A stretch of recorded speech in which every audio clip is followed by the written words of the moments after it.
Finding out your calories, tracking them consistently, hitting those targets is great, and you're gonna see some good results at first, but an inevitable ceiling or plateau is going to be hit unless you're constantly adjusting your calories and macros accordingly, because your body is constantly adapting. So in today's video, we're gonna discuss exactly how to do that. What's good, YouTube? It's Coach John back again.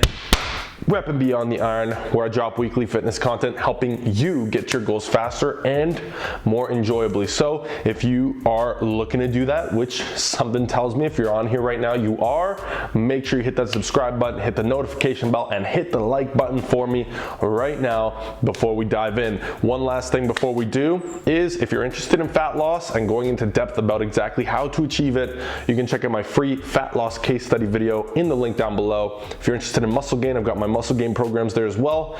And don't forget to check out the rest of the free content on my YouTube channel and my Instagram. If you don't follow me, there's the link. Make sure you follow me and hit me up with any questions you may have. Okay, so this is the third installment of my fat loss versus muscle gain series.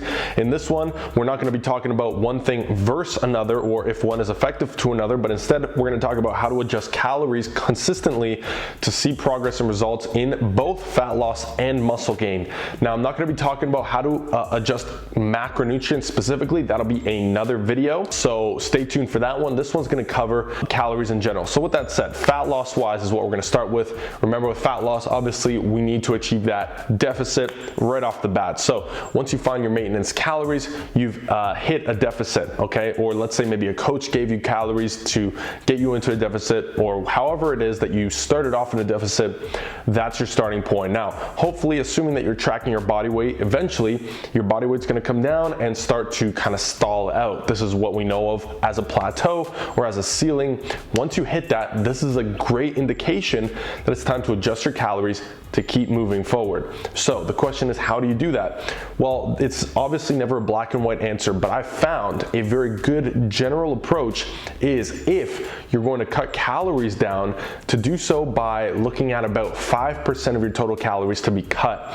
And the reason I use percentage is because, well, everything is relative. So if I tell you to cut 200 calories off of your calorie total, that might be okay if you're up close to 4,000 calories a day right now, or 3,000.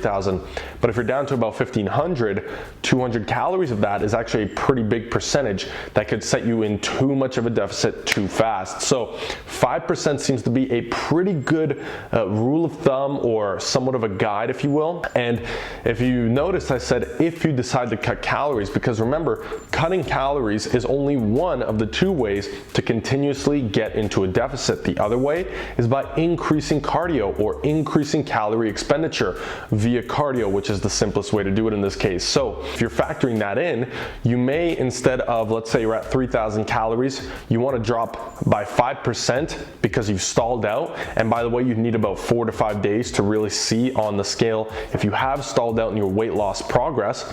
Once that happens, you decide, okay, I'm going to drop by 5% more of a deficit. So 5% of 3,000 would be 150 calories less. However, you could easily split that up. You could only drop the food by 75 calories and increase your daily cardio by 75 calories, or 50 and 100, or however it is that you want to manipulate it. So that's something to keep in mind.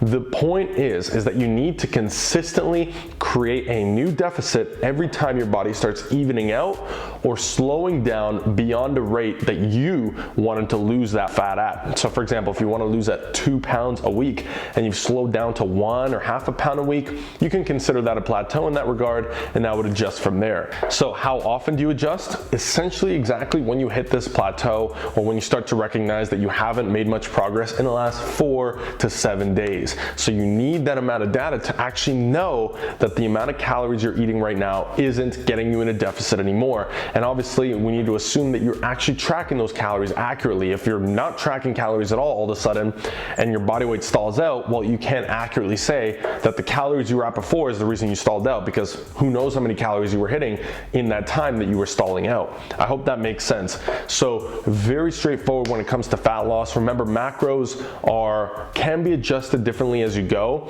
What you can do is two things. One, you can simply keep the percentage splits the same, or you can follow this this video about how to actually set up the percentages of your macros when you're cutting. And of course, you're gonna continue this process until your weight loss goal or your body fat percentage goal has been met. Now let's talk about muscle gain. If you're looking to gain muscle, of course, now we're going in the opposite direction. You want to achieve a surplus now. Now, contrary to popular belief or popular practice amongst a lot of people in the industry, you don't want to simply shoot calories all the way up to an arbitrary number. Like let's say, oh, I want to bulk up right now, I'm going to 4,000 calories right away. It's never a good idea to gain weight too fast, because if you do, the chances are it's going to be mostly fat and not so much muscle.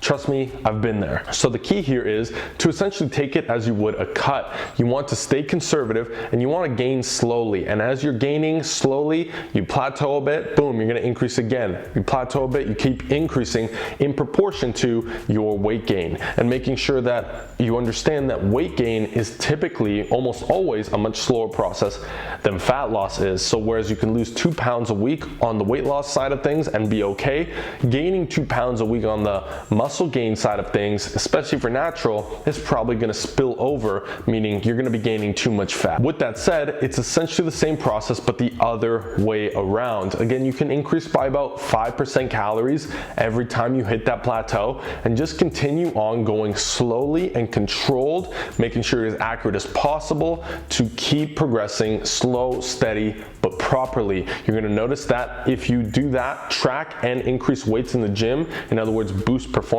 as you're increasing your total body weight, you're likely putting on a decent amount of muscle mass. So stay on point with that. Keep increasing. If you get to a point you're like, I haven't gained any more weight, well, look, have you been tracking accurately? If so, good. Get those calories up by a little bit more and you'll be on the way. Also, if you want to know how to figure out your macros for muscle gain, you can check this video out where I cover that as well. So you're going to continue this process until you've achieved your ultimate muscle gain or body composition or weight gain goal. And then from there, once you reach it, you can reassess and see where you want to go next. One last thing I want to touch on that people may be wondering is, do you ever stop or do you ever pull back? Sometimes you could. Me being a more experienced coach, I do that with some of my clients sometimes, depending on a lot of different factors: energy, hunger, cravings, performance levels, all of these different things. You don't necessarily have to do it, and this could actually be considered a diet break, which I've made another video on. You can check that one out here as well. But usually a diet break isn't necessary for anybody that isn't trying to compete or get to a ridiculously low level body fat. So yes, it should be a very linear process. If you're having trouble sticking to it at some point, then it might be a good idea to bump your calories up on the fat loss side of things. Bump them up for a bit, give your body a bit of a break in that sense, or pull back because you may have entered too much of a deficit to where you're starting to get super hungry, performance is suffering, and so on.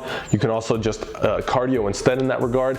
And on the other hand, when you're really getting high in a surplus like I've gotten to, then sometimes you might want to dial it back and bring it back closer to maintenance and give your body a break from the added calories that you're constantly consuming. So I hope that I made this one clear for you guys.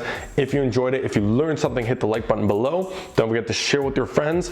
Don't forget to comment as well and subscribe so you don't miss out the videos I drop every single week. And I'll be seeing you in the next one. That's it. Have an awesome day. I'm out.